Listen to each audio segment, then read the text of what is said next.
Salut tout le monde. Ici Denis et vous êtes sur la chaîne d'Enelectro. De nombreux radioamateurs sont confrontés à la nécessité de vérifier les performances des diodes et des ponts de diodes. Si avec les diodes tout est plus ou moins clair, alors avec les ponts de diodes tout n'est pas si clair. Je vais maintenant vous montrer une méthode simple pour vérifier un pont de diode, qui sera utile à chaque mètre. Avant de vérifier le pont de diode, le multimètre doit être réglé en mode test de diode. Si ce n'est pas le cas, vous pouvez effectuer un test de résistance régulier, mais cela ne montrera qu'un court-circuit des diodes. Pour vérifier le pont de diode, vous devez clairement comprendre son fonctionnement. Il contient 4 diodes, et chacun d'eux peut être vérifié. Je vais d'abord vous montrer comment procéder sur une diode séparée. Chaque diode possède 2 bornes, une anode et une cathode. Si un plus est appliqué à la cathode et un moins à l'anode, la diode sera fermée, et aucun courant ne le traversera. À ce moment, le multimètre n'affiche rien, puisque la diode est fermée et a une très haute résistance.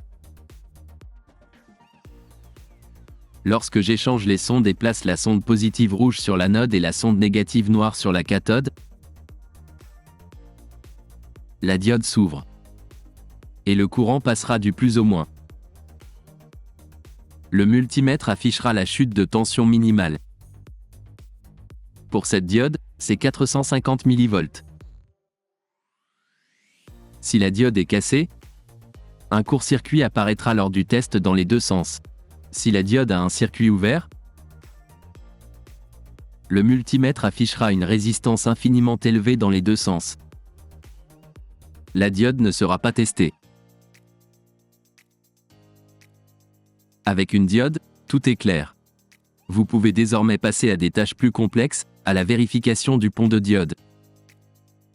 Actuellement, l'industrie produit un grand nombre de ponts de diode réalisés dans un seul boîtier. L'essence de tous est la même, seule la taille et le corps changent. Chaque pont de diode dispose de 4 bornes, 2 sont utilisées pour l'entrée courant alternatif et 2 sont utilisées pour la sortie positive et négative. Habituellement, toutes les conclusions sont signées.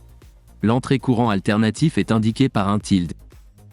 Et les sorties sont naturellement marquées de plus et de moins.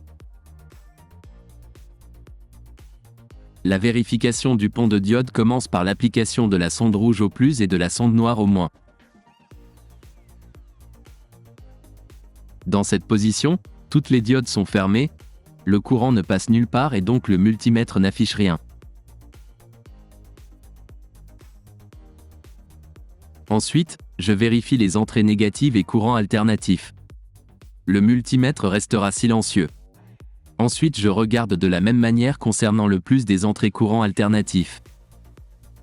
Ensuite, je vérifie les 2 entrées courants alternatifs. D'abord dans une position, puis dans une autre. Si la lecture du multimètre reste la même, alors c'est bon. Pour faciliter le travail ultérieur, les sondes entre vos mains doivent être échangées. Ensuite, j'applique la sonde noire au plus et la sonde rouge au moins.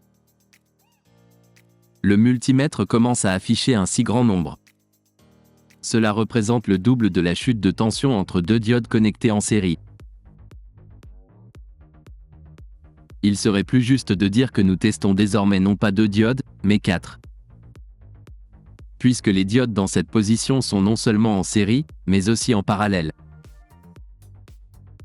Ici, vous devez comprendre que si l'une des diodes est cassée, le multimètre affichera exactement les mêmes lectures. 2 diodes parallèles interféreront avec le test. Le courant les traversera. Si l'une des diodes est cassée, sa résistance sera nulle. Dans ce cas, le multimètre affichera immédiatement la chute de tension aux bornes d'une diode. Ensuite, je vérifie les 2 broches d'entrée courant alternatif par rapport au négatif. Sur chaque branche, le multimètre doit afficher la chute de tension d'une diode. Ensuite, je répète l'opération exactement de la même manière, en vérifiant l'entrée courant alternatif par rapport au positif. Ici, le multimètre affiche également la chute de tension aux bornes de chaque diode. À ce stade, le test du pont de diode peut être considéré comme terminé. Toutes les lectures du multimètre obtenues sont normales. Cela signifie que chacune des diodes est intacte. Je voudrais également ajouter que cette méthode ne fournit pas une garantie à 100% du fonctionnement de la diode. Il y a des moments où, vérifié avec un multimètre, la diode semble intacte. Mais lorsque la tension de fonctionnement est appliquée, le semi-conducteur se brise et un court-circuit s'y produit. De tels cas sont très rares, mais ils surviennent quand même. C'est tout pour aujourd'hui. Si vous avez aimé la vidéo, cliquez sur j'aime. Cliquez sur la cloche, écrivez des commentaires.